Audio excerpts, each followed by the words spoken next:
Olá, pessoal! Nesta aula vamos estudar sobre variáveis JavaScript. Variável é um nome ao qual a gente pode atribuir um valor. Nas aulas de matemática na escola, a gente via muito situações como a seguinte: x é igual a 1, por exemplo, né? O x, nesse caso, é uma variável. E o número 1 é o seu valor. No JavaScript, as variáveis podem conter vários tipos de valores. Podem ter textos, podem ter números, como vocês viram. Poderíamos ter valores booleanos, que é verdadeiro ou falso, em inglês true ou false. Poderíamos ter um objeto, pessoa, por exemplo, né? Agora, o importante é saber por que vamos utilizar variáveis. As variáveis elas são úteis para, no caso de você utilizar ela várias vezes, então poderia imprimir a minha variável x, né? Poderia fazer cálculos com essa variável x, x mais y, para obter um valor, né? Então, as variáveis são recipientes onde nós podemos colocar vários tipos de valores. Vamos ver a utilização dessa nossa variável em um exemplo prático. Vou copiar aqui o exercício da aula anterior, renomeando aqui para aula 4. E vamos abrir para edição esse código. Aqui, nós temos nossa função JavaScript. E imagine que nós quiséssemos aqui criar três variáveis. Uma variável com o nome do internauta. Então, eu poderia colocar nome e informar aqui o nome do internauta.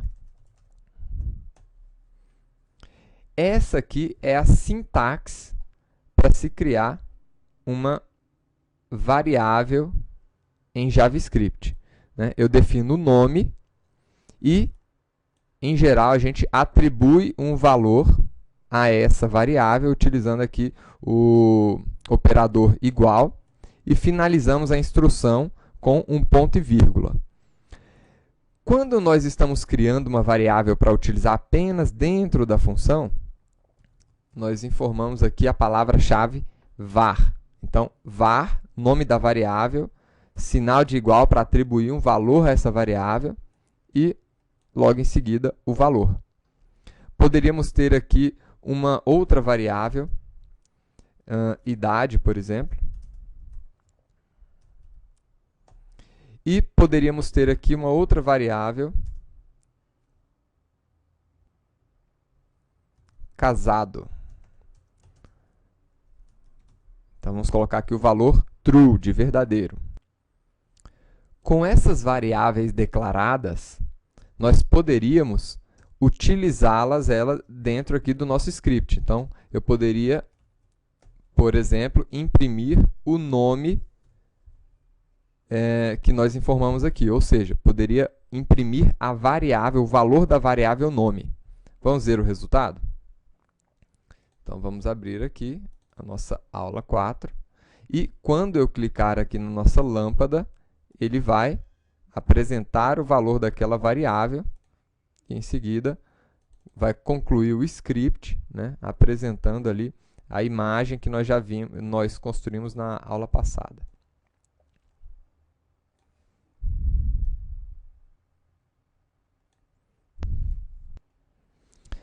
Agora, percebam que nós temos aqui três variáveis declaradas com três tipos de dados diferentes, né? Então, aí nós chegamos nesse outro ponto aqui relativo às variáveis. Nós temos no JavaScript três tipos primitivos de variáveis. O primeiro tipo primitivo aqui é a string, como nós chamamos o tipo texto. Nós temos o tipo number, né, para números, e temos o tipo boolean, que são os tipos verdadeiro e falso. O tipo number, ele permite tanto números inteiros como números fracionados também. Outro aspecto importante a ser considerado aqui nessa aula sobre variáveis é com relação à nomenclatura. Nós podemos começar as nossas variáveis com ou um caractere de letra, ou um sublinhado, ou o caractere cifrão. Mas nenhum outro caractere especial é permitido, só o underline e o cifrão.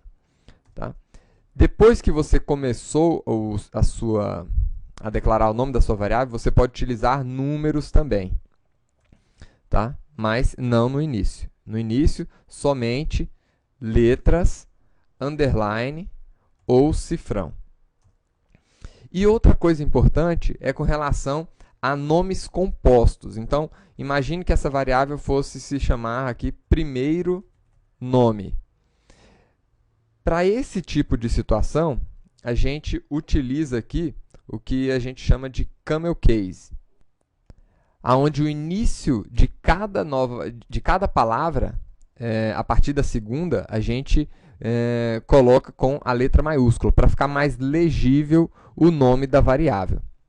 Uma outra consideração, as variáveis devem ter nomes fáceis de você identificar para que ela serve. Então, nesse caso, não utilize, por exemplo, uma variável com esse nome, PN, porque você não sabe, fica difícil de identificar que essa variável diz respeito ao primeiro nome. É melhor você colocar a variável com nomes mais significativos. Outro aspecto importante, não crie variáveis todas com letras maiúsculas. A gente, em geral, reserva as letras maiúsculas para constantes, que são dados que não podem ser alterados, ou também na criação de objetos. Então, quando a gente fosse criar um objeto pessoa, por exemplo, aí sim, né, a gente identifica que isso aqui é um objeto, também pela letra que a gente, em geral, cria um objeto com letras maiúsculas no início. Então, reserve aí para suas variáveis letras, o nome delas começando com a letra minúscula. Quando se tratar de um nome composto, a partir do segundo nome, começar a palavra com a letra maiúscula, para ficar mais fácil a leitura. Utilize sempre nas suas variáveis, no início dela, letras, underline ou cifrão, né? Eu não aconselho muito a gente estar utilizando o caractere cifrão ou underline, porque esses caracteres são muito utilizados por bibliotecas JavaScript, né? Então, apesar de ser permitido, vamos criar as nossas variáveis com nomes significativos desta maneira que nós estamos vendo aqui nesse exercício. E um último aspecto diz respeito aqui às palavras reservadas, né? Então, nós temos algumas palavras que são utilizadas pela linguagem JavaScript e que a gente não deve estar utilizando para nomear uma variável. Então, essa aqui é uma lista das palavras-chave que nós temos na linguagem JavaScript. Logo aqui abaixo, nós temos uma outra lista de palavras reservadas que provavelmente serão utilizadas aqui nas próximas implementações de JavaScript e que já estão especificadas aqui na ECMA 262, que é exatamente a especificação utilizada para a implementação da linguagem JavaScript. E temos também algumas palavras reservadas que são utilizadas pelos browsers. Então, por exemplo, a palavra reservada alert, vocês já utilizaram aqui, né, nesse exercício e em outros exercícios também, né? E nós temos várias outras palavras reservadas aqui pelo browser que não devem ser utilizadas para nomear uma variável. Então, por exemplo, a gente jamais deverá criar uma variável com essa palavra reservada do browser, né? Sempre prestem atenção nesses aspectos de nomenclatura. E é isso, pessoal. Variáveis JavaScript, como declarar as suas variáveis, os tipos primitivos de variáveis e as regrinhas de como nomear a sua variável foram os assuntos que nós vimos aqui nesta aula. Até a próxima aula, pessoal!